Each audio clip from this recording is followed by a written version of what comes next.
Common civil code लाओ। दोस्तों 2014 और 2019 में बीजेपी के इलेक्शन मैनिफेस्टो में थे CAA लाना, आर्टिकल 370 को हटाना, ट्रिपल तलाक को हटाना और अयोध्या राम मंदिर डिस्प्यूट को सॉल्व करना। इनमें से सारे प्रॉमिसेस तो पूरे हो गए जो बीजेपी ने अपने इलेक्शन मैनिफेस्टो में किए थे, तो बचा क्या? तो दोस्तों यूनिफॉर्म सिविल कोड आना अभी बाकी है। यूनिफॉर्म सिविल कोड जिसे वन नेशन वन लॉ भी कहा जाता है। तो आज की इस वीडियो में हम इसी के बारे में बात करेंगे। उससे पहले अगर आप हमारे चैनल पर नए हैं तो प्लीज चैनल को सब्सक्राइब करें। ये आपके लिए तो फ्री है लेकिन इससे हमारी बहुत मदद होती है। 14 जून से 13 जुलाई तक इंडिया के 22nd लॉ कमीशन ने यूनिफॉर्म सिविल कोड पर रिलीजियस लीडर और देश के सिटीजन्स का ओपिनियन मांगा है। ओपिनियन मांगा है कि देश के सभी सिटीजन्स यूनिफॉर्म सिविल कोड पर अपनी राय दें कि यूनिफॉर्म सिविल कोड को भारत में लागू करना चाहिए या नहीं। ये खबर सुनते ही इंडिया की अपोजिशन पार्टीज ये बोलने लगी कि ये हिंदुओं का एक प्रोपेगेंडा है बाकी धर्मों पर अपना धर्म इम्पोज करने के लिए।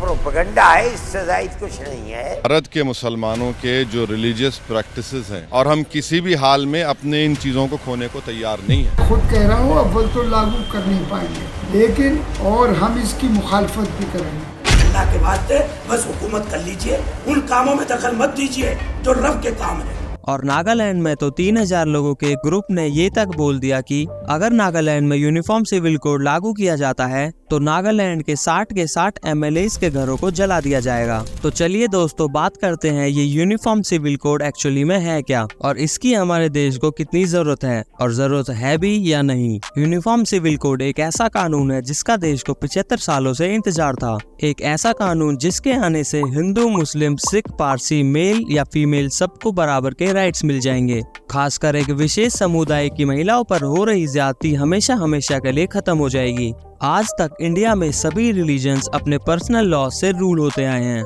जैसे हिंदूज का the Hindu marriage act 1955, Muslims का मुस्लिम पर्सनल लॉज 1937, क्रिश्चियंस का the Indian Christian marriage act 1872 और पारसीज का Parsi marriage and divorce act 1936।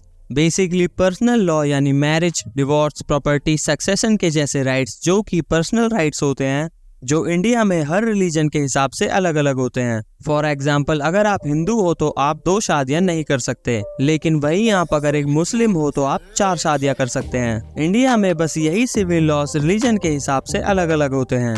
Hindu, Buddhist, Jain और सिख के लिए जो एक्ट है उनमें मेंशन है कि पेरेंट्स की प्रॉपर्टी उनके बच्चों में इक्वली डिवाइड होगी।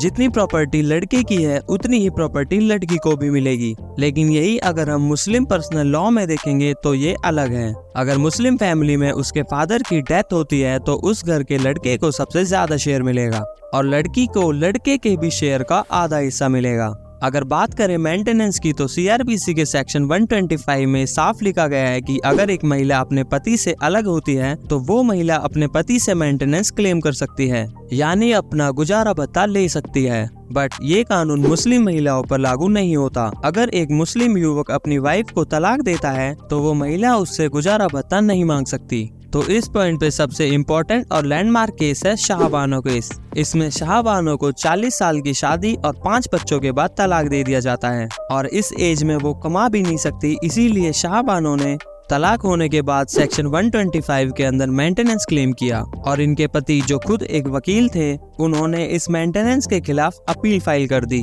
सुप्रीम कोर्ट की 5 जजेस की बेंच ने क्लियरली ये कहा कि मुस्लिम महिला भी CRPC के सेक्शन 125 के अंदर मेंटेनेंस क्लेम कर सकती है और सुप्रीम कोर्ट ने ये भी कहा कि अगर यूनिफॉर्म सिविल कोड आ जाता है तो वो नेशनल इंटीग्रेशन के लिए काम करेगा जिससे हर रिलीजन की विमेंस को इक्वल राइट्स मिलेंगे।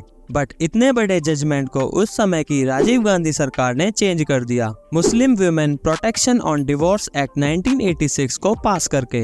ये एक्ट कहता है कि मुस्लिम वुमेन सेक्शन 125 के तहत मेंटेनेंस क्लेम नहीं कर सकती। तो ऐसे ही समाज में हर धर्म की महिलाओं को uniform civil code equal rights provide करेगा। अब इस कानून को कुछ मौलाना और कुछ मुस्लिम ग्रुप्स के लीडर्स पसंद नहीं कर रहे। ये लोग नहीं चाहते कि यूनिफॉर्म सिविल कोड इम्प्लीमेंट हो, क्योंकि यूनिफॉर्म सिविल कोड अगर इम्प्लीमेंट हो गया तो उनका ये शरीयत वाला कानून खत्म हो जाएगा जिसमें महिलाओं पर इतना अत्याचार किया जाता है। एक और इंटरेस्टिंग बात यह है कि इनके द्वारा सिर्फ कुछ चीजें जो कि इनके बेनिफिट्स की बात करती हैं, जैसे महिलाओं पर अत्याचार करना, जब चाहे महिलाओं को तलाक दे देना और एक से ज्यादा महिलाओं के साथ निकाह करना, और जो कानून इनके हक में नहीं है वो कानून इन लोगों के द्वारा मुस्लिम लॉ बोर्ड में इम्प्लीमेंट कर दिए गए हैं।